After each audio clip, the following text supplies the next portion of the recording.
Hi, I'm Kimberly Martin, a Christian nurse practitioner, a true health entrepreneur, a truth seeker, a root cause detective, owner of an integrative medicine practice in Central Illinois called MTM Wellness.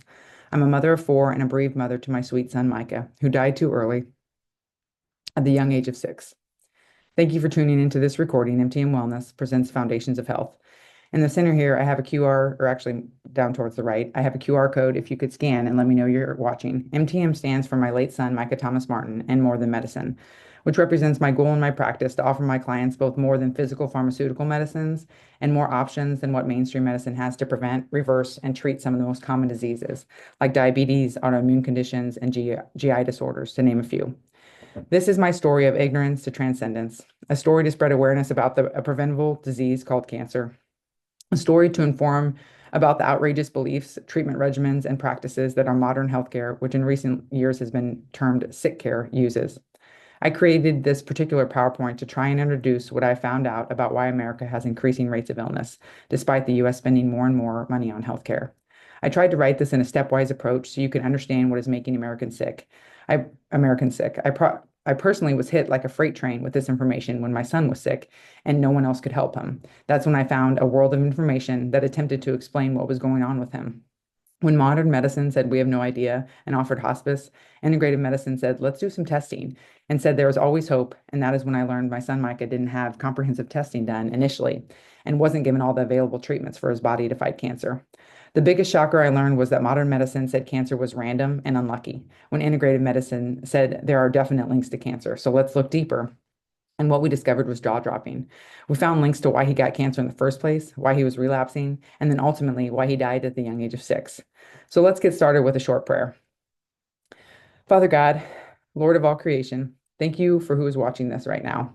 Please open their hearts and their minds and guide them to what they need to see during this presentation. Thank you for helping me turn my pain into purpose.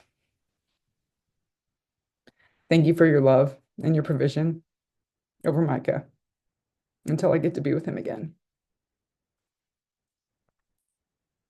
Father God, I'm your servant, and may your work be fulfilled through me. If I continue to live on this earth, please let it be for a purpose, to bring belief, hope, and healing to your people. In your son, Jesus' name, amen. I do have to read this disclaimer in full, but I'll read it quickly. The information provided by MTM Wellness is for educational purposes only and should not be interpreted as medical advice. While MTM strives to share accurate and up-to-date information, this content is not intended to diagnose, treat, cure, or prevent any disease. You should always consult with a qualified healthcare professional before making any decisions about your health or embarking on any health-related program or treatment. Your health is unique, and the application of any information provided is at your own risk. Always prioritize the advice of your healthcare team in your journey toward optimal health and well-being. MTM Wellness may reference external resources such as apps, books, podcasts, and websites. Links to these third-party resources do not signify endorsement or responsibility for their content, products, or services. We encourage you to critically evaluate the information from any external source and to seek guidance from your healthcare provider regarding any health-related matters.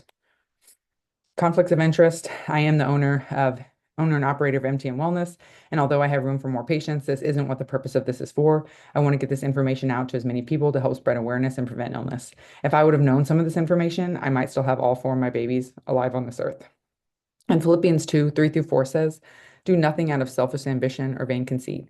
Rather, in humility, value others above yourself, not looking to your own interests, but each of you to the interests of others. We're here because of shared interests. I didn't make you watch this. I quit my mainstream nurse practitioner job and have done this presentation about 8 times in person and with over 90 people attending. I've had requests for recordings, so here it is. But I have asked for donations for this information if able. I'll show this slide again at the end of my presentation, but this will be based off the honor code. Here's my Venmo, my PayPal. I plan on getting this money into a nonprofit 501c3 called the Mikah's Nonprofit, which is approved, but the paperwork is pending to get the official bank account. So if you're able to make a donation, please in the tagline include your email, and I'll follow up with you, and you'll receive a 2-page getting started tip PDF. So the agenda is my why, the root cause, the mighty mitochondria, my course and what I'm learning, test, assess, address, never guess, why food matters, sugar, chemicals, organic, and why we should care where our meat comes from, a summary, testimonials. I did my best to pull from almost all types of sources that I use: books, podcasts, articles, websites, emails, studies, and experts in the field. So I hope you learn and can get started on healthy living right away. Stay tuned too for the recent book I'm reading about deep nutrition for the top 2 things to avoid in your diet. One of them being the top link to the rampant diagnosis and top killer in the US, which is cardiovascular disease. So, foundations of health, getting started with awareness, goes back to as far as Hippocrates: let food be thy medicine and medicine be thy food. My why. I have the full story on my website, but a condensed version is, Mikah was born healthy for what I knew at the time. He had no significant illnesses, had a normal childhood, and when he was diagnosed with cancer in February of 2023, they said it was a very treatable type of cancer and that there are no known causes. I asked if it was more prevalent around farm ground because I knew my grandpa and several of our dogs and my aunt's dog had died of a type of blood cancer. They confidently said no, there are no links to childhood cancers, or they would know. They actually boasted a 95% cure rate for him, which actually in the research isn't even correct. It's actually above 80% because he was stage 4. But I did believe them. I am not a doctor, but I am a nurse practitioner and I have my doctorate in nursing. I've done everything I can in my career to excel. I have over 13 years nursing experience. I try to get all the certifications I can, ACLS, PALS, ATLS, BLS. I have my PHRN. I have dual national certifications as a family nurse practitioner and emergency nurse practitioner. And, I was pregnant and with Julianne, and I just I couldn't handle it. I didn't take my own advice. I always tell patients, be your own advocate. And I trusted them fully without looking at a lot of information. A summary, Mikah was born October 16th of 2017. His symptoms started in mid-January of 2023, mainly with facial swelling, and then progressed to abdominal pain. His first ER visit, he was full of cancer, and they didn't pick up on it, blood work or the x-ray. He relapsed the first time in June 5th of 2023, the second time late July, and then the third time August 29th of 2023, and then he died November 5th of 2023. And all his treatment consisted of chemo, and more chemo. I read my first of many root causes to cancer books after Micah's second relapse, and my jaw kept dropping. I started to open this world of true health. I felt like I was Alice in Wonderland, discovering a new world. Has your doctor ever told you that standard American diet is linked to many of the diseases we have, including cancer? They didn't tell me that. These books and the research I found undoubtedly showed that the food we put in our body is linked to the development of cancer, and eating a whole food Mediterranean keto type diet can help reverse cancer. And understanding why the immune system failed can help find the links to why he got cancer in the first place. But if this were true, I would have known. They would have told me. Instead, they said there are no links to cancer and it's just bad luck. After he relapsed the second time is when we saw our first integrative doctor we could get into. In hindsight, she was qualified, but not experienced in pediatrics or integrative oncology. So by the time I figured this all out, because this was all new to me at the time, we were scheduled to get into a pediatric integrative oncologist, but he died the week before we got in. Standard of care treatment for Mikah failed him, and all they had to offer was chemotherapy or radiation, neither of which looks at why Mikah was relapsing, why him, what was going on in his body that allowed the cancer to grow. They admitted he needed a bone marrow transplant, which is literally a new immune system, and that is what can cure him from cancer. But no one ever asked what went wrong with his immune system and why it failed in the first place. So we have to learn to start asking why. Why didn't in the hospital they do any testing when he relapsed? Their explanation was just, some kids die chem, and that's all they had for me. But that didn't help Mikah, and that's not going to help any future children. So if this happens to another kid, there's still not going to be any advancements into why. And, you think, how is this so? And you can't make money off of healthy people. And that's the harsh truth. Pharmaceutical companies make billions of dollars on prescription drugs, and they invest millions of dollars in medical school. It seems like a conflict of interest to me. It sounded like a conspiracy theory until I learned the facts, and it happened to me. And it was my reality, and I lived it. They said if I tried any natural remedies, they would stop all care because they didn't know the interactions it would have. They didn't question the chemotherapy they were infusing in Mikah, but they were concerned about high-dose vitamin C, a vitamin. It wasn't the doctors, the nurses, or the hospital. It is the system. We have to be our own advocate. I have more resources on the handout to further try and grasp this, as it was hard for me. But the more you learn, the more you understand. Also, notoriously, modern medicine wants the care they give to be based off gold standard studies, which are RCTs, randomized controlled trials. But the vast majority of large scale RCTs for drugs and medical treatments are funded by pharmaceutical companies or medical device manufacturers. These companies have a vested interest in seeing their products approved and used in the market, which can lead to biases in how the study is designed, conducted, and reported. How many RCTs are done on organic or ketogenic diet that are proven with successful results? Eating clean, real food cannot be patented, and huge profits cannot be reaped. Thus, why many RCTs are ran off pharmaceutical synthetic drugs because they can profit off them. But this cuts out all the natural treatment options that are available just because big pharma wants to profit. And, you know, in doctors and nurse practitioners and mainstream medicine, we're not taught any nutrition. We're not taught root cause. Look at America's rates of cancer, obesity, mental health illnesses, to name a few. They know what drugs to give a sick patient based off pharmaceutical studies, but how often does your doctor talk about prevention? I practiced the same way until this happened to me. Doctors and practitioners mean well. They didn't want Mikah to die. Everyone in integrative, functional, holistic, natural medicine has their story and how they discovered there was more, because there is more and there are answers. So, what is this panel? Has anyone ever been to the doctor to look for answers and told everything looks fine? But in your heart of hearts, things are different and something has to be off. You know your body or you know your child. Well, I'm here to tell you there is more. So we have to ask why. Albert Einstein said, don't listen to the person who has the answers, listen to the person who has the questions. So, the first four here are metabolites from mold from infected food, feed, cereals, corn, and other agriculture products. Ochratoxin A has been found in barley, oats, rye, wheat, and coffee beans. And you think, well, mold, what do you mean? But if you think about how our food is stored, like, if our berries that we put in the fridge can grow mold, think about like the way corn, soybeans, coffee beans are all stored. It's all stored in a pile. And, looking back, I've seen mold on these types of products. So if this type of mold and we ingest it, and our body can absorb it, like you have to understand that can long-term cause side effects. So that's just one of them. So that's the first four. And then we've got glyphosate down here on the second to the bottom with the arrow. It's the main ingredient in Roundup, and Roundup is sprayed on all our corn, soybeans, wheat. It's in the ditches, the playgrounds, parks, sidewalks, gardens. And Micah's levels was, through the roof. Parabens, and I thought, where did all this like parabens come from? And then I looked on the back of our hand sanitizer, and like that's all Mikah used in the hospital because he had to wash his hands like crazy because he's on the cancer ward.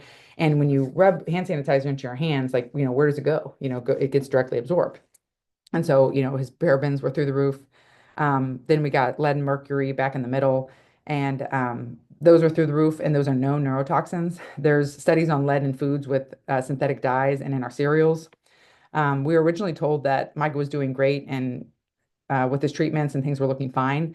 And then he relapsed and they had nothing else to offer except for chemo, and more chemo. And, I signed all the consents for them to infuse it because they said there were no other options. And I think ultimately that's what killed him is chemotoxicity. We consulted over 10 hospitals in standard of care after his second relapse, and no one ordered any type of testing like this until we saw our first integrative doctor. And she tried to look at why Mikah had cancer in the first place. We had these results prior to his death, and we were working on detoxing his system. But I still didn't understand the magnitude of these results until after Mikah died, and I was in my course with Dr. Nasha. And she didn't know me or Mikah or our story. And she said, when you have a child with blood cancer, think toxins, toxins, toxins, toxins as the root cause. And I quickly dug through my files and found these results, and my jaw dropped. He was full of them. So you take a little boy who developed cancer because of the mass amounts of toxins in his system, then you give him more toxins, aka chemo, as it is a form of mustard gas that they figured out in the 1940s that kills cancer cells along with healthy cells. And this is the best treatment we have for cancer, different types of chemo.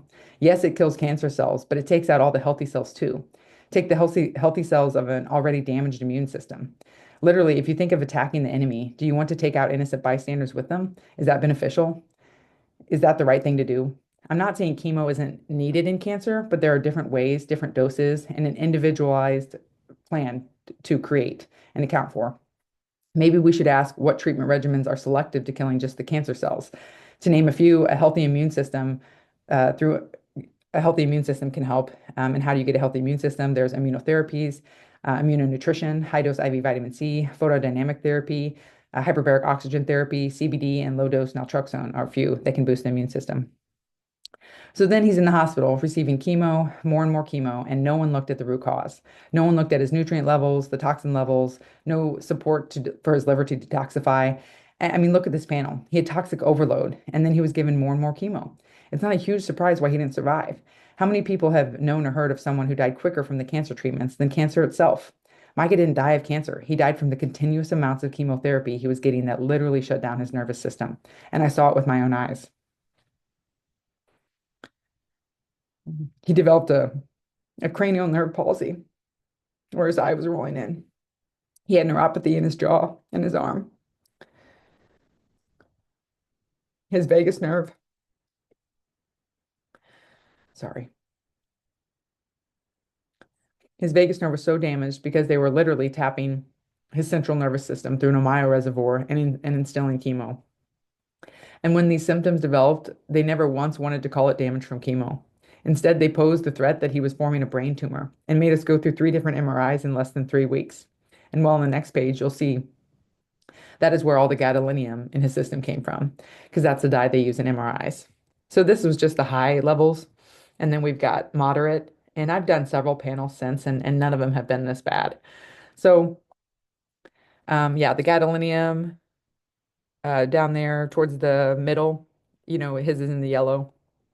So that does stain your system. Aluminum, which includes pots, pans, beverage cans, foils, antacids, antiperspirants, cosmetics, food additives, which I never previously noticed. But my baking powder says aluminum free, which I have a picture here. And you probably remember when aluminum deodorant was taken out because of its link to breast cancer. These things are literally hidden in plain sight. Just start looking at the back of your food labels, your lotions, toothpaste, hairspray, your pots and pans. And then arsenic towards the top there, that can be in contaminated water used for drinking, food preparation, irrigation of food crops. It poses a great threat to the American public. And according to the American Cancer Society, the foods with the highest levels of arsenic are seafood, rice, mushrooms, and poultry. Many of the heavy metals are in our soil, and we were on a well. We didn't drink it, but we cooked and bathed in it. And excuse me, guess what your largest organ is? Your skin. And then, it's not that there aren't studies on all these toxins and links to cancer. There are, but because no one can pinpoint one thing that causes cancer for the masses, it's ignored. It isn't just one thing, it's the cumulative burden of all the things, and it's unique to the individual because we are all different. I can quickly find studies showing links to cancer. And here is the parasite Micah pooped out after we started antiparasitics without his primary doctor's approval. Do you know how scared I was? My son is dying, and mainstream medicine said, let him. Um, let's put him on hospice. Then I find this world of links, and I remember thinking, if he poops out a parasite, I'm going to freak. And then he did. And my mom and I saw it, and here's a picture of it. I'm sorry if it's too much for you, but I told the doctors and sent them pictures. But the only treatment they still had for him was hospice. And why is it so unheard of to think that we might have parasites? We give antiparasitics to our animals monthly. They're outside digging in the soil, and we understand like that's where they could get it from, contaminated water. Well, do we live in such a pristine place that we never eat undercooked food or never drink contaminated water? Specifically, I remember when we lived in town and there were boil orders. Well, what if you drank it a little bit too soon before the boil order, wasn't clear? Not to mention, people who drink well water. And for Micah, I saw him eat sand, take mud baths, drink well water. Um, and so, not to mention, I've had at least 50% of my patients send me pictures of their parasite. Um, but here are studies, heavy metals, parasites, pesticides, mold, microbiome, and Epstein-Barr linked to cancer. And he had every single one of these. Here's my proof of my parasite, Kim Martin, parasites, positive there. And there's a picture of it. Sorry if that is too much. How many of you would do almost anything to save your child's life? I felt tricked by Western medicine, the very profession I was indoctrinated into. I deserve the right to choose. I deserve the chance to fight for his life. There's so much testing available that Micah wasn't offered with standard of care. There's nutrient testing, toxin testing, GI maps, full thyroid panels, hormone metabolites, Lyme disease testing, autoimmune testing, chronic infection testing. So many available treatments that Micah wasn't offered by standard of care.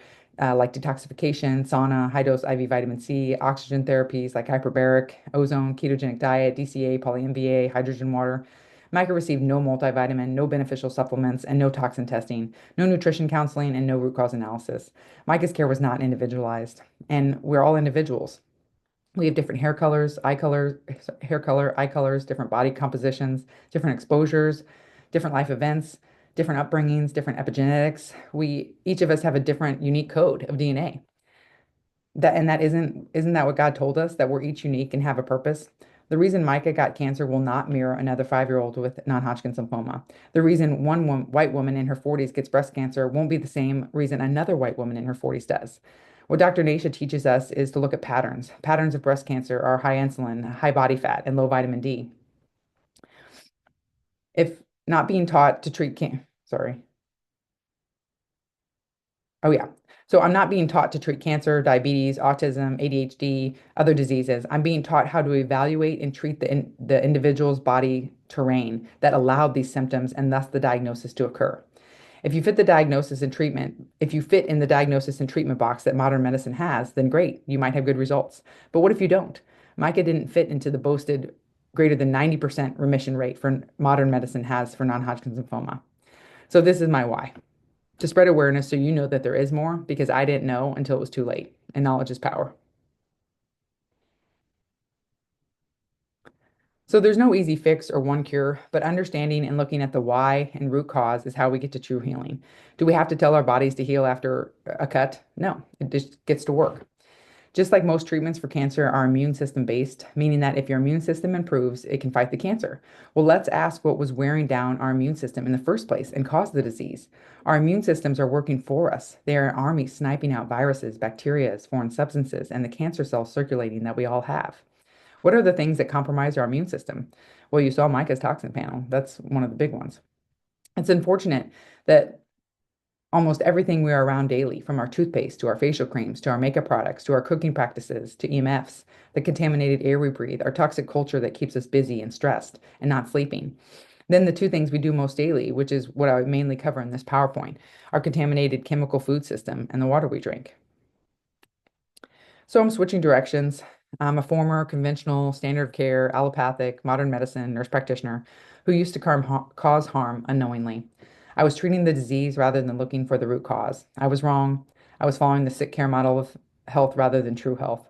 I was a part of the problem, and now I'm trying to be a part of the solution.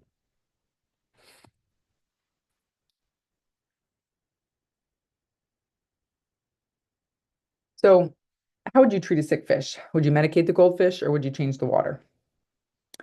Um, to help you understand why we're so sick, consider this fishbowl analogy. The idea here is that the water around the fish is its environment, and we're in a swimming pool of toxins, making our water dirty. And we're never going to get better until we clean up our environment, aka our fishbowl water. Micah's water was never changed, and he got medicated. So, to reiterate, if we don't clean our dirty environment around us, we'll never get better. To make an analogy of toxins, people think, well, what are toxins? Well, if you take something just natural, so we breathe in oxygen, we exhale carbon dioxide. Well, carbon dioxide can be an asphyxiant toxin, like people with COPD, chronic obstructive pulmonary disease. They can hold on to CO2 easier because of the damaged alveoli. So they'll come into the emergency room and they'll be obtunded, totally out of it. And so for them, CO2 is a toxin. It's making them be completely out of it. So we have to help them breathe off the carbon dioxide. And so that's just one example of a toxin. So then you take all these extra chemicals that are on the market that are in our food or products, and so they can build up in our system and cause issues. So standard of care works for some, yes, because it can knock out the burden of cancer and allow the immune system to kick back in and clean up the rest. But Micah's immune system was overloaded with toxins, and I have proof through his testing. There were red flags and no one picked up on them, including me. So don't make my mistakes because I believe Micah could be alive today, but yet I understand I'm not God. So this is quoted from an interview with MD Jeff Chen. Historical content is important here. Prior to 100 years ago, for thousands of years, all our medicines were preparations of plant and animal products. About 100 years ago, when things changed, when chemistry got good enough to where they could synthesize similar compounds in the lab, we took inspiration from nature, like aspirin, which is salicylic acid, came from willow bark. Statins came from red yeast rice chemical composition. It wasn't that modern medicine was so much better, it's that it was more profitable. Estimates today are that about one half of all FDA-approved drugs are compounds found in plants. You can't patent the plant or the natural occurring molecule, so pharmaceutical companies using synthetic chemistry create a synthetic analog, but it's just slightly different, so it can be patented. Then they reap huge profits. We're not here to blame modern medicine because modern medicine can be life-saving. I've seen it with my own eyes. Traumas, real emergencies, some of my colleagues have saved lives. Um, Cardiac stents, stroke care. Thank you, modern medicine. It is life-saving. I'm also not here to vilify pharmaceuticals. It's just that we need to be aware of both natural products and pharmaceuticals. So for this individual, in this instant, which of these products has the best effectiveness and the least side effects, and let the patient choose. So, signs of nutritional deficiencies. No one talks about these anymore. What happened to the physical exam? Look at all these possible links to ailments. So for the eyes, dark circles or bags under your eyes can be from allergies, food intolerances, dehydration. Poor night vision can be a vitamin A deficiency. Ruptured blood vessels in the eyes, vitamin C. Nearsightedness, vitamin D and zinc. Pale lower eyelid, iron deficiency. Then muscles and joints with muscle cramping, magnesium, B1, B2, B6. Twitching can be the B vitamins, vitamin D, magnesium, and calcium. Edema or swelling can be B1, B6, and potassium. Numbness or tingling can be B12, B5. Clicking joints can be manganese. For skin, bumps on the back of the arm can be a vitamin A deficiency called chicken skin. A dry or rough skin, vitamin A and E. Unusual nosebleeds, vitamin C. Easy bruising, vitamin C deficiency. Acne during menstruation, B6 deficiency. Dermatitis, B2, B3, biotin. Red stretch marks can be zinc. Emotional and mental links for nutrient deficiencies. Depression can be B vitamins, biotin, PABA, and dementia, B vitamins, folate. Nervous system, irritability, B vitamins, insomnia, B vitamins D3, and dizziness can be iron, B2, and B12. Did you know, let's see, and also I had on here dandruff can be a deficiency in essential fatty acids, B vitamins, or selenium, but instead they, put people on steroid creams to suppress the symptoms rather than looking at the underlying cause. If you think about nutrients as the building blocks to our bodies, and then think about building a house or a bridge, would you want weak materials or nails or bolts missing? How sturdy would your house be? Think of our bodies. If we don't give it the proper building materials, of course it's more likely to break down. Or did you know that garlic, thyme, echinacea, golden seal all have antifungal, antiviral, and antibacterial properties? It's estimated that 3 garlic cloves is equivalent to a dose of antibiotics. How many patients would much rather attempt a natural antibiotic than prescription antibiotics? Modern medicine does not truly acknowledge how harmful antibiotics are to our body. When they're absolutely needed, yes, they can be life-saving, but I'll admit I used to prescribe them too much. We're following guidelines set by studies from the pharmaceutical companies that create these medicines. And also, people are sicker than ever, and they want a quick fix. Make sure to look this one up too. The Weston A. Price Foundation. He wrote this book on the left. He traveled the world and wrote a fascinating book linking so many of our common diseases to nutritional deficiencies. Or why isn't this book on the right, by medical doctor Catherine Shanahan, required to be read in medical schools? It's called Deep Nutrition. It's fascinating, and I quote the summary of this book: physician and biochemist Catherine Shanahan, MD, examined diets around the world known to help people live longer, healthier lives, diets like the Mediterranean, the Okinawa, and the Blue Zone, and identified the 4 common nutritional habits developed over millennia that unfailingly produce strong, healthy, intelligent children and active, vital elders, generation after generation, using 4 nutritional strategies. Of note here, see how it describes the diet and lifestyle that produces healthy, intelligent children, lacking in the common American diagnoses of ADHD, autism, learning disabilities, obesity, cancer, and more, and vital, active elders lacking dementia. Read this book for yourself. The top 2 things that are imperative to avoid are sugar and seed oils. And so I have this pictogram from Dr. Jockers that notes the good fats. All these fats in the red are hydrogenated and can be severely damaging to your body. So from the book I am reading, Deep Nutrition, these are the top 2 things that are detrimental and hurt your health and try to avoid. So conventional treatment continues to rely on chemotherapy, surgery, and radiation to attack cancer cells. Yet research has repeatedly shown that 90 to 95% of cancer cases are directly linked to diet and lifestyle. So if diet and lifestyle directly linked to cancer, then why in the hospital was Micah allowed to pretty much have whatever he wanted? Gatorade, kitty cocktails, ice cream, McDonald's, hot dogs. I mean, he had some fruit and vegetables, but definitely not a whole foods diet. Hot dogs are classified as carcinogens by the World Health Organization, and they're being fed to children with cancer. Cancer, carcinogens. So, and it's because of their nitrites and nitrites in them. There are hot dogs that don't have that, which is what we buy now. So why did we have a physical therapist, an occupational therapist, a team of doctors, but no nutritionist? I even asked his doctors, and they said there were no studies on diet. But in hindsight, they were very unhealthy. They meant well, but they were both morbidly obese themselves. And does one ask for advice to quit smoking from a smoker? I'm not shaming them. These are just the facts. These practitioners had no idea about nutrition. They hadn't read the studies on the ketogenic diet and cancer.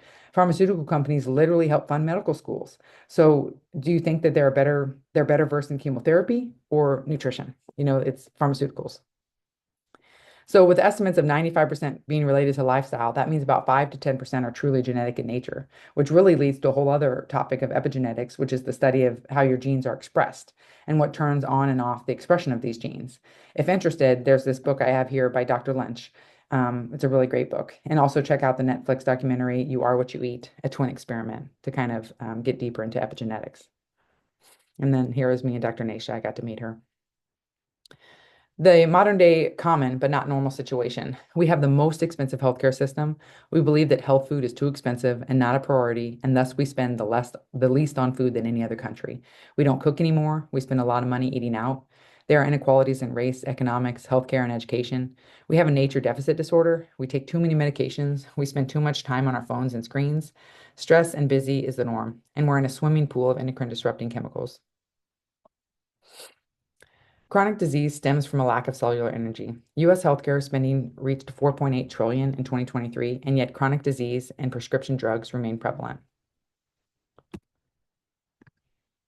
Say no added sugar. Sugar decreases good gut microdiversity. So on top of the eat fiber and also eat probiotics, there is a lot do not put stuff in the gut that's going to poison the gut. And also eat organic food. We're 50 billion pounds of glyphosate sprayed on our food in the US every year. So that's gut. I think we could talk. There's a lot of ways to get organic food cheaply, but okay, I would say go to the Levels podcast for that. For me, I mean, Dr. Lee said gut, which I agree with completely. I was going to say, I love all the pillars that we talked about. They're all important, but we have to start with eating real, unprocessed, fresh food. Okay. 70% of our calories right now are ultra processed, and we need to get that down to close to zero. That's the biggest change that's happened in the last 75 years, I believe. And can I ask you one question now that you say that? Colorectal cancer and breast, right? Those are the two in particular that are.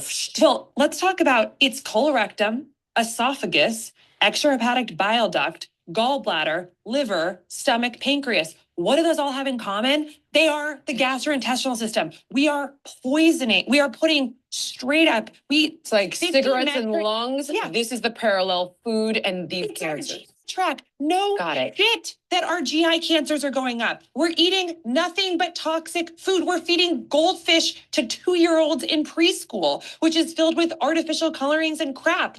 This is not a mystery. I cannot stand that all the cancer doctors are throwing their hands up like this is a mystery. We're eating 50 metric tons of trash in our lifetime and we're getting GI cancer.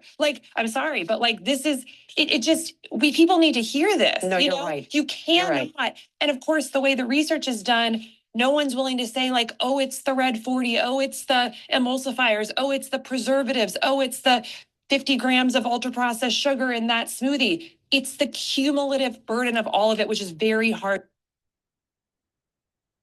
So the root cause is damaged and dysfunctional mitochondria.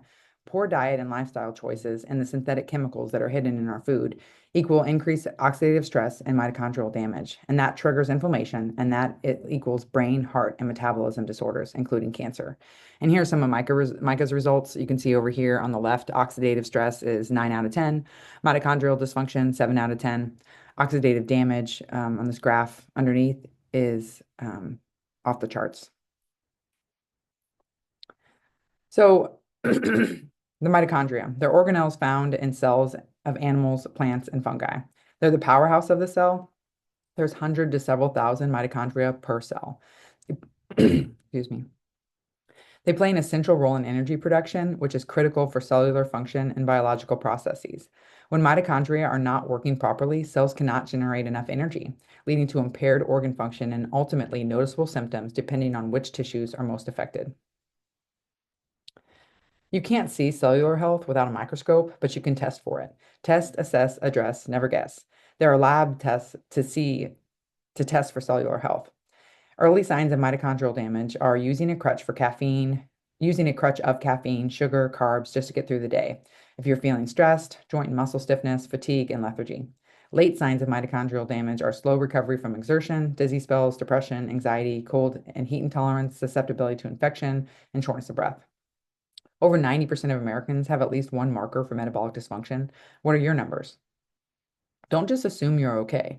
You can see these diseases coming on or see the warning signs, but you have to be aware and know what you're looking for. No one saw Mikah's cancer coming. He was completely fine up until the month prior to his diagnosis. But now looking back, I see the signs. Do you seem fine? Get your results. Advocate for yourself. I see so many ill people walking around and I want to help so many people, and I can prove it to them with their own lab work that there is dysfunction and warning signs, but one has to be open and willing to make hard change.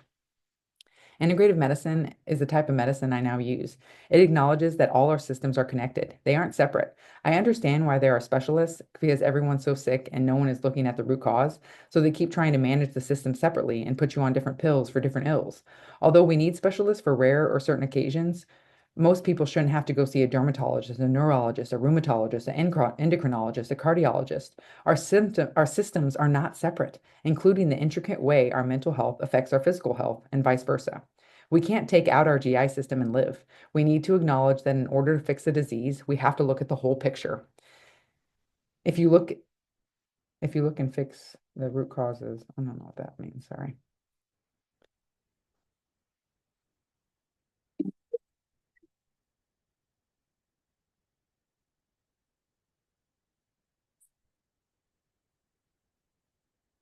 The current idea that cancer is a genetic disease is based on ideology, not on the science any longer. The NIH gives millions and millions of dollars every year to research genetic mutations in cancer. And now we know that many normal cells have all these same kinds of mutations that never develop cancer. We've spent billions and billions of dollars on the Cancer Genome Project.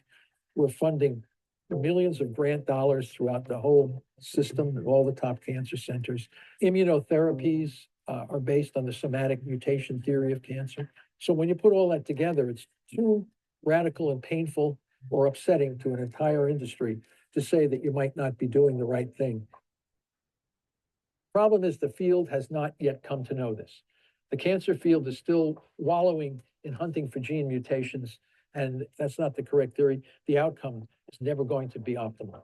You have to know there's two aspects here. One of them is management, which most people are interested in. The second part of your question is how do we prevent us from getting into that in the first place? And that's, you got to keep your mitochondria healthy. So it's very hard to get cancer with healthy mitochondria. Our American society, and perhaps other societies as well, doesn't care about prevention. Because if they did, there would be no obesity epidemic. But there is. So that tells us the society doesn't really care about cancer prevention. Just what can you do for me after I get cancer? Every now and then you could have a treat and eat one of these things or a pizza or whatever. But if you eat this stuff constantly, you're going to put yourself at risk for systemic inflammation, which is going to lead to damage to mitochondria. And you're going to then fall into fermentation metabolism, cell division out of control, and you can get radiation, chemo, immunotherapies, something that will cause your body to be brutalized. When you see that cancer is getting worse and worse and striking earlier and earlier, and it's now going to replace heart disease as the number one killer of people. I can't believe how many people in their 35, they just started their families. Right? They've got 3 kids and they're all little kids, and the woman has metastatic breast cancer. The guy's got metastatic colon cancer or something like this. Obesity has now replaced smoking as the number one risk factor. It's all a big money game. And it's dollars first, patient outcomes second. It's so scary that the folks that are treating patients are almost clueless as to the very biology of the disease they're treating. Consequently, have all these dead people. It's like brutal death. Your body is wasted away, your hair falls out, you're bleeding from everywhere. You're surgically mutilated. I mean, this is nuts. This is completely nuts. We don't have to have that. I had reached a crossroads. Everything I had learned was simply too much to just forget. However, if I decided to follow what my research had found, it would mean that I was going against everything I had ever known about cancer and diseases as a whole. It would mean that I would have to accept the fact that sometimes my doctors might not be telling me the whole story, that our current pharmaceutical system profits more off of sick people, not healthy ones, that nutrition is still one of the least valued aspects of science, and worst of all, I would have to accept the actuality of our country's health. We're sicker than ever. My journey led me to realize it's about making conscious choices in our lifestyles, especially in our diets, that can impact our cells positively. Just as I learned that epigenetics isn't a distant concept, but something we can influence through our everyday choices, so is prevention within our grasp. Did you know that the chemical we use to bleach the flour inside of Twinkies is the exact same chemical utilized to create our most common disinfectant, Clorox? Oh, and by the way, the chemical is chlorine gas. And this is just one out of the 37 total ingredients inside of a Twinkie. This is standard for ultra-processed foods. And if even that didn't scare you, I've got just the thing. One large order of French fries made in your typical cooking oil is equivalent to smoking 25 cigarettes. So next time you hand your child a thing of French fries, just keep in mind actually how much harm it is causing them. The people who think that cigarettes cause cancer aren't wrong. It's just the 21st century version of cigarettes. The modern killer today is the average American diet. Fruit Loops, granola bars, frappuccinos, ketchup, bagels, chips, Coke, Capri Sun, Twinkies, muffins, Snickers, crackers, pancakes, yogurt, pizza, pasta, Pepsi, and the list goes.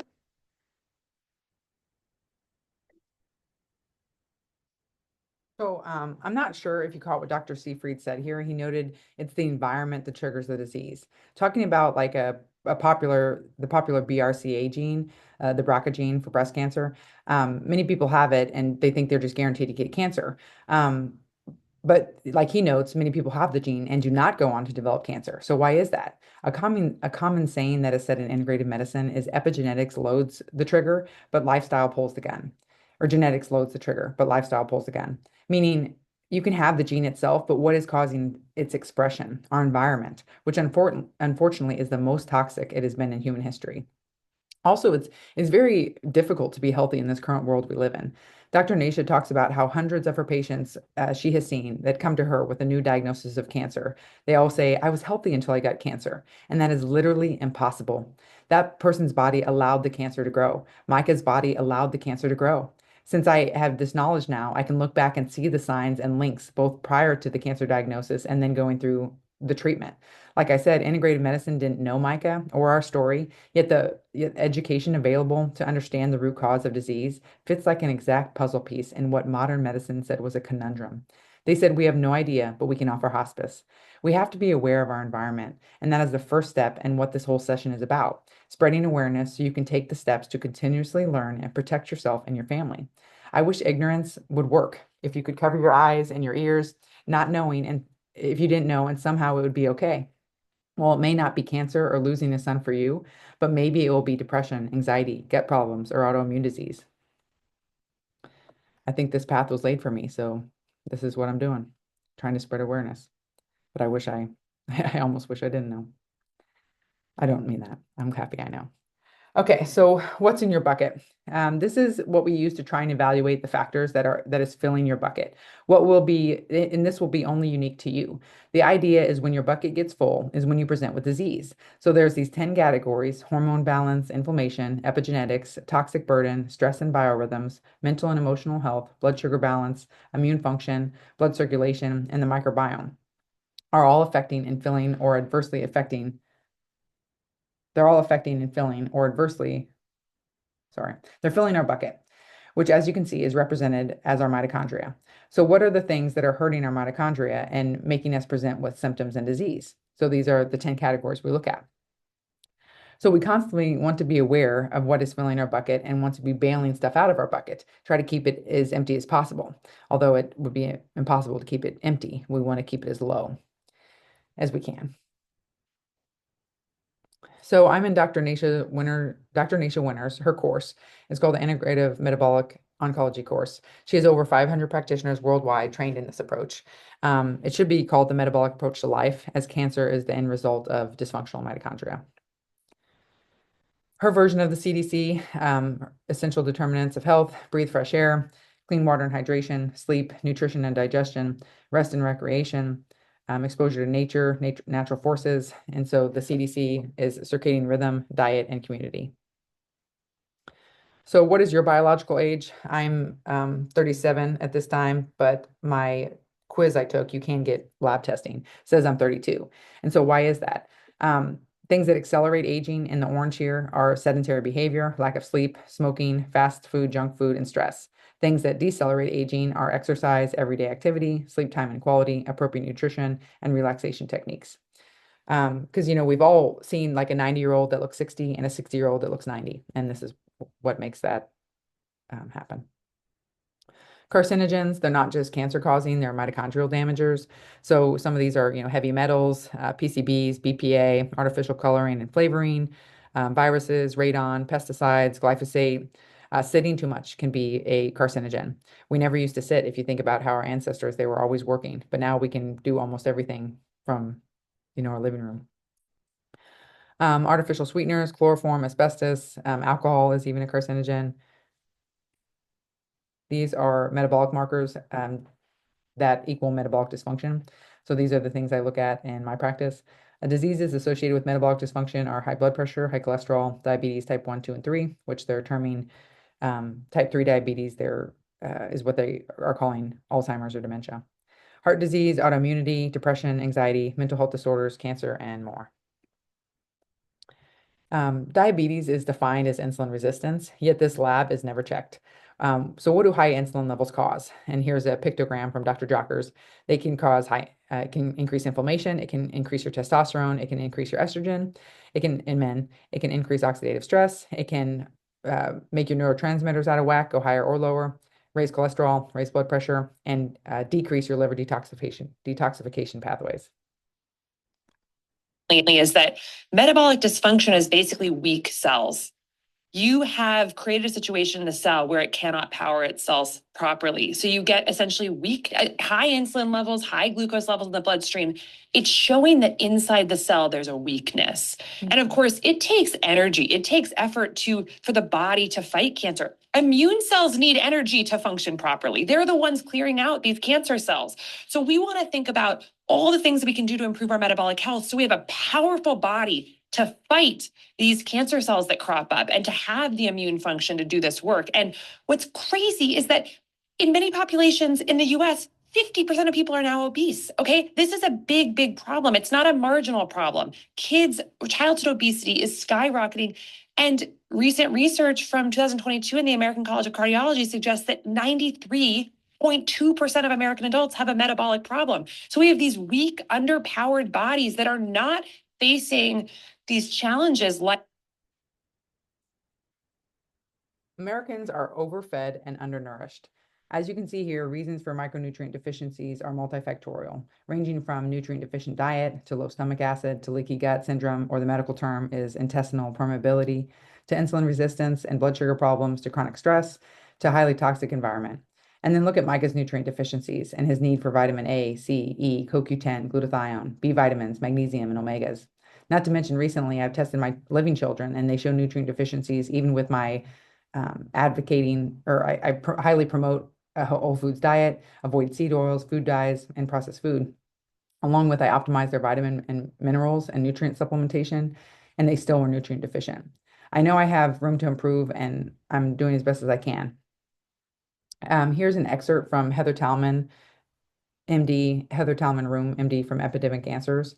Most children with chronic illnesses or symptoms are known to have nutritional deficiencies. This does not mean that they're not eating or that they're starving. Rather, it means that their bodies are either not getting the proper nutrition they need due to the types of food they're eating, or their bodies are not able to extract the nutrition even when eating the healthiest foods. And why is that, you may ask? And that's our gut health or our microbiome, which I need to create a whole PowerPoint on that topic, but I'll touch on it on the next slide.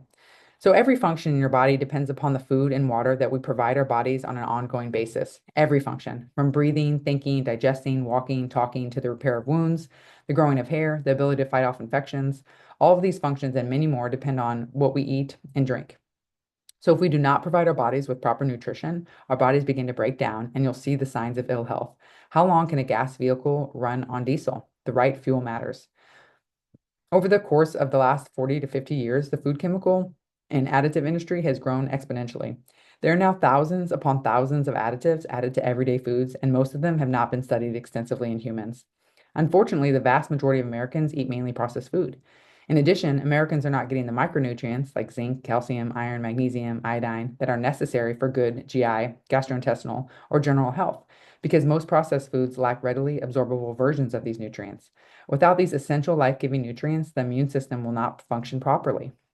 Unfortunately, especially in America, we developed a culture of kid food that's essentially lacking nutrition, consisting of a diet of mac and cheese, processed chicken nuggets, French fries, pizza, candy, soda, and other sweets.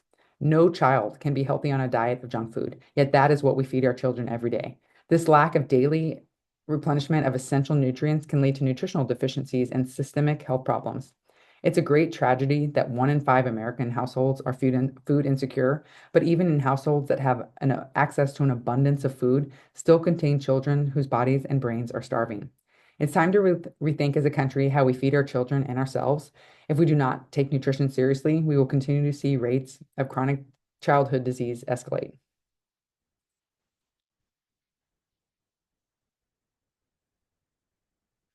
Our government is letting U.S. food companies get away with serving American citizens harmful ingredients that are banned or heavily regulated in other countries. Even worse, American food companies are selling the same exact products overseas without these chemicals, but choose to continue serving us the most toxic version here. It's un-American. Let me give you some examples of McDonald's French fries. In the US, there's 11 ingredients. In the UK, there's 3, and salt is optional. An ingredient called dimethylpolysiloxane is an ingredient preserved with formaldehyde, a neurotoxin, in the US version. This is used as a foaming agent so they don't have to replace the oil that often, making McDonald's more money here in the United States. But they don't do that across the pond. This is Skittles. Notice the long list of ingredient differences. 10 artificial dyes in the US version and titanium dioxide. This ingredient is banned in Europe because it can cause DNA damage. Artificial dyes are made from petroleum, and products containing these dyes require a warning label in Europe that states it may cause adverse effects on activity and attention in children. And they have been linked to cancer and disruptions in the immune system. This on the screen back here is Gatorade. In the US, they use red 40 and caramel color. In Germany, they don't. They use carrot and sweet potatoes to color their Gatorade. General Mills is definitely playing some tricks on us.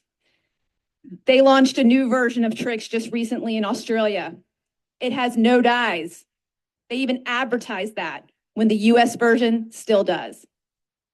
This is why I became a food activist. My name is Vani Hari, and I only want one thing. I want Americans to be treated the same way as citizens in other countries by our own American companies. 60 years, almost all food additives were being created for one sole purpose: to improve the bottom line of the food industry and not improve our health. These chemicals were created to mimic real food, to make it easier and cheaper for food manufacturers to preserve their food, to make it last longer on the shelf, to help manufacturing, and sinister of all, to allow them to create products that are more addictive in nature. I ended up quitting my lifelong career as a corporate management consultant to investigate and write about food full time. During my investigations, I found an alarming discovery. We use over 10,000 food additives here in the United States, And in Europe, there's only 400 approved. We were able to get Subway to remove azodicarbonamide from their bread in the United States after another successful petition. And as a bonus, there was a ripple effect, and almost every bread manufacturer in America followed suit.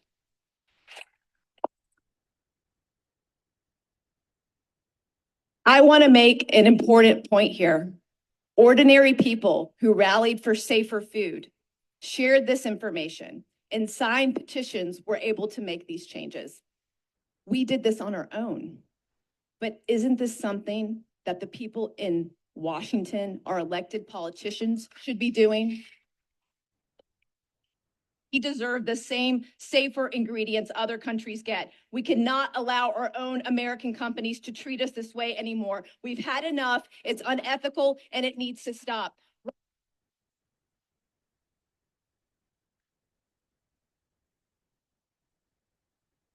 Okay. Moving on here.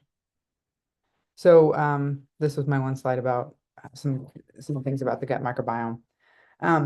Guess why the food we put in our bodies matters so much and is tied to gut health? Because everything we put in our mouth touches our entire GI tract, from our mouth to our esophagus, to our stomach, to our small intestine, our large intestine. It's either the food we put in either damages it or nourishes it. Not to mention, oral health is directly tied to gut health and can be a big clue to your gut health. The mouth is often referred to as the window to your gut. Do you have chronic mouth infections, irritations, or problems, film on your tongue? These are all signs that you need a stool test, like a GI map, to get to the underlying issues. But first, let's look at Mikah's dysbiosis score here in the middle, 10 out of 10. And no stool testing was ever done by mainstream medicine. Despite his scans showing chronic constipation, him not having, and he had intermittent abdominal pain, and Miralax wasn't working.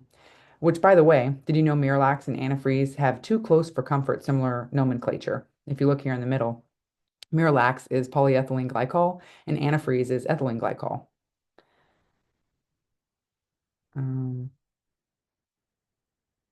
So then, as you can see on the right here, which is one of hundreds of studies I can easily find that tie gut health to overall health, is this article notes that 70 to 80% of immune cells are present in the gut, noting an intricate interplay between the gut microbiome and the immune system.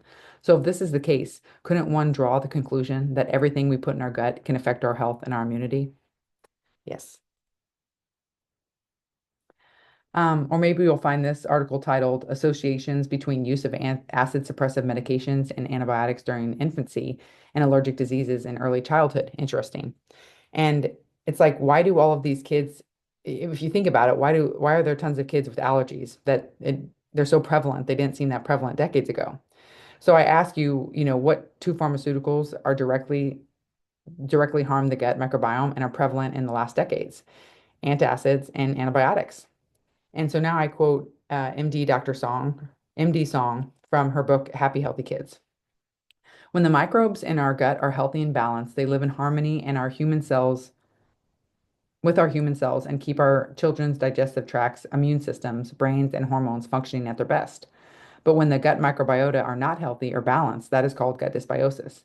Gut dysbiosis plays a role in virtually every single persistent childhood condition, from reflux to constipation, eczema, allergies, asthma, behavior problems, autism, ADHD, anxiety, depression, autoimmune diseases, insomnia, diabetes, and being overweight. A study that followed over 800,000 children who had antibiotics or antacids in the first 6 months of life had a significantly increased risk of every allergic disease by the time they were 4 years of age, including asthma, eczema, hay fever, hives, and anaphylactic food reactions. The author speculated early use of antacids and antibiotics early in life, causing gut dysbiosis, resulted in a shift in the gut immune system dysregulation, resulting in these conditions. Being a mainstream practitioner, I personally know how often I prescribe these for children, and I unknowingly caused harm by prescribing them. But I didn't know there were other options. I'm not saying these pharmaceuticals don't have a place in medicine, namely when there's emergencies or as last resorts, but I can confidently say, since understanding the importance to avoid these medicines at all costs, my daughter, who's a year and a half, has never had antibiotics, antacids, Tylenol, or ibuprofen in her whole life. I mean, it's a year and a half, but in addition, did you know in most cases, treating a fever can actually prolong the illness? I need to have a whole other PowerPoint on options for prevention and natural treatments of viral illnesses, but thus far in my integrative practice protocols on my own children, I haven't had to treat any fevers. And also, I haven't had to treat my 9-year-old or my 2-year-old nephew with antibiotics when they had a bulging ear infection over the past 6 months. Instead, we let the fever run its course, supporting the body with nutrition, hydration, natural pain medicine, homeopathy, and vitamins to boost the immune system. And both showed improvement within 2 days. On to sugar. Does sugar equal love? Excessive sugar intake, I'll start on the left here. Sugar intake per year for the average American in 1821 was 10 pounds. Well, in 2024, we're at 140 pounds per year, a net increase of 130 pounds. So excessive sugar intake can lower the immune function by suppressing activity of white blood cells for up to 12 hours. They can cause inflammation, raise deposition of triglycerides in the liver, which is fatty liver disease. It can reduce nutrient absorption and harm the gut microbiome. And all this can be done with as little as 36 grams of sugar, which is a Coke or Gatorade. Plus ultra-processed grains. Milling of grains wasn't until the 1800s, and look at where we are now. Ultra-processed, refined grains that are shelf-stable for weeks at our fingertips. So here's an example of maybe something I used to eat or my kids to do an illustration. So for breakfast, 1 cup of Honey Nut Cheerios, 3 teaspoons of sugar, and then I got to work and maybe an hour later, someone brings donuts or they give donuts out in school. That's 5 teaspoons of sugar. For lunch, you have a Coke, 9 3/4 teaspoons of sugar. Then you have a Lunchable, which has 2.5 teaspoons of sugar and like 25 ingredients in a Lunchable. Then for snack, you think you're doing good. You have a granola bar and Gatorade for those electrolytes, but you got 2 teaspoons in the granola bar, 9 teaspoons of sugar in the Gatorade. For supper, you ran out of time, so you have a PBJ, 3.5 teaspoons of sugar, and you want some dessert. You want something sweet. So you just have 1 cup of ice cream, which isn't very much, and that's 9 teaspoons of sugar. So for the day, that is 175 grams of sugar, 44 teaspoons, almost 1 cup of sugar. And that's how much 1 cup of sugar is. I mean, it's just crazy. And think of that day in and day out. We can all agree sugar is delicious, but at what price to our health? It's extremely addictive. A study on rats who were addicted to cocaine actually chose sugar over cocaine. It releases dopamine, the feel-good hormone, and it literally makes you feel better. But guess what else releases dopamine? Exercise, love, and even hugs. Where and how would our ancestors ever been able to mill and refine so much sugar to use in literally everything? It's unnatural. And as you can see here, all the different types of drinks with sugar. And I did draw this up too. This is how much sugar is in a Frappuccino. I used to slug these down. And so here is some pictures of a local preschool classroom that had these snacks that they're giving to our kids. So like 3 mini white donuts are 15 grams of sugar, almost 4 teaspoons of sugar. And then these Capri Suns, depending on what type, is anywhere from 1 teaspoon to 5 teaspoons of sugar. And then, like Dr. Means talked about goldfish. This is why over in the red here, why goldfish are not good. It's non-organic wheat. It's sunflower oil, which is highly processed and damages the body. They have sugar in them and they use flavor enhancers. I wore a glucose monitor for about a month because I have some of my patients wear them and I wanted to see what it was like. And I just had 1 Auntie Anne's organic cinnamon roll, and it has 24 grams of sugar, 6 teaspoons of sugar, less than a Gatorade. And look at the spike, from my blood sugar. So it started off, and then it goes up 83 points. And then my body kicks in, the insulin kicks in and helps the cells use the glucose, and then it drops. Well, it drops lower to where it was before. So when blood sugar spikes and then lowers, you can experience symptoms like irritability, tiredness, hunger, anxiety, headache, difficulty concentrating, shakiness, dizziness. So this is my passion for why kids get so many snacks. It's like, they're like, well, they're angry or they're tired or they're irritable, so we got to feed them again. They're hungry. Well, they're hungry because we're feeding them the wrong types of snacks. And even adults too. And this is the problem over time, all these spikes. So what should we aim for? Less than 2. This is from Dr. Song's recommendations. Less than 2, no added sugar. Ages 2 to 18, no more than 12 to 25 grams of added sugar. Adult men and women, no more than 36 grams of added sugar. If you need to add sugar, try using honey, dark maple syrup, fruits for sweeteners. Also stevia, monk fruit in reasonable quantities. And then you just have to ask yourself, is it a sweet treat anymore if you give it for breakfast, lunch, snack, dinner, and dessert? And that's what these kids are getting day in and day out. The same sugar that we feel nostalgic about and feel like our children need for their childhood to be complete is also the same sugar that has laid the groundwork for the health issues that we are struggling with now as adults. Sugar lurks everywhere in many products and under different names. So as you can see here, lots of different names for sugar. Proverbs 25:16 says, if you find honey, eat just enough, too much of it, and you will vomit. This verse uses the example of honey to illustrate the concept of moderation. It suggests that while enjoyment of food is part of God's design, overindulgence can lead to negative consequences. So on to methylation. DNA methylation is a vital process that helps maintain genome stability. Changes in the DNA methylation profile are characteristic of cancer development. So vitamins that are essential for DNA methylation, they can't happen without without these vitamins: folate, B12, B6, choline, and vitamin C. So how many of you wonder if you're getting enough vitamins? How many of your doctors have checked in to make sure you are? And then when we talk about vitamin deficiencies, let's talk about scurvy. That's a common one, and that's a severe vitamin C deficiency. So, it can cause irritability, general weakness, fatigue, joint pain, rough, scaly skin, easily bruised or bleeding under the skin. You can have loosened teeth, or your teeth may fall out, swollen legs, dry, brittle hair, anemia, swollen, bleeding gums, and then opening of previously healed wounds and new wounds that won't heal. And that's just one nutrient. That's a severe deficiency. But think about if we have across the board, moderate nutrient deficiencies, which is what they estimate, over 74% of Americans have. So, you can see how if one vitamin deficiency can cause these symptoms, what can across the board moderate deficiencies cause? And also, did you know that high-dose vitamin C has an anti-tumor effect when given at 5,000 to 100,000 milligrams? A great resource is to check out the Reordering Clinic. There's no RCTs on vitamin C, which you wonder why, that you'd have to have pharmaceutical companies pay for it and have to be able to, reap profits off of it. But it's a vitamin, so. Our kids are sicker than ever. 1 in 2 kids shouldn't have a chronic disease. 1 in 10 shouldn't have ADHD. 1 in 5 shouldn't have eczema. Autoimmunity shouldn't be on the rise in teens faster than any other age group. 1 in 285 children in the US should not be diagnosed with cancer every year. Leaders in metabolic health would declare a national emergency for children's health. I'm nonpartisan, but our FK Jr. also agrees with the urgent concern. So there is hope. Okay, I'm going to end it here for part 1. Please tune in for part 2 of this presentation on the next video that starts with, where do we start? How can I get started with healthy living? How can I avoid toxins in the food and all of that? Protect my family.